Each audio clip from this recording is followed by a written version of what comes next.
ဒီတစ်ခါကျွန်တော်ပြောချင်တဲ့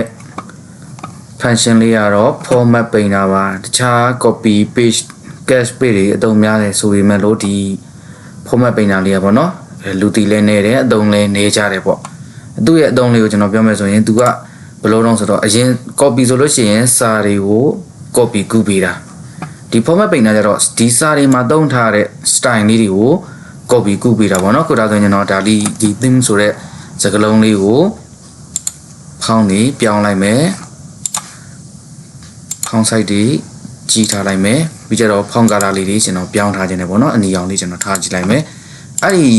စလုံး style အတိုင်းပေါ့ဒီ save ဆိုတဲ့စကားလုံးလေးမှာလည်းကျွန်တော်လိုချင်တယ်အဲ့ဒါဆိုရင်ပုံမှန်ဆိုလို့ရှိရင်ကျွန်တော်တို့ဒီမှာ select မှတ်မယ်သူပြောင်းတဲ့အတိုင်းပဲဖောင်းနေပြောင်းမယ်ဖောင်း site တွေပြောင်းမယ်ဖောင်း color တွေပြောင်းမယ်အဲ့လိုမပြောင်းမဲနဲ့ဒီက style လေးကိုဒီ save မှာသွားသုံးနေတဲ့အခါကျတော့ကျွန်တော်တို့ဘာသုံးလို့ရမလဲဆိုတော့ဆုံးမပြောတဲ့ format painter လေးကိုကျွန်တော်သုံးလို့ရမယ်အဲ့တော့ဒီ theme ဆိုတဲ့စလုံးလေးကိုကျွန်တော်တို့ select မှတ်ပြီးတော့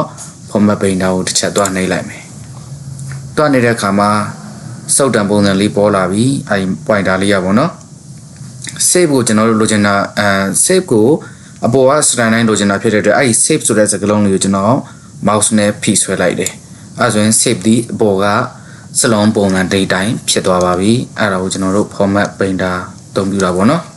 format painter လို့ခေါ်ပါတယ်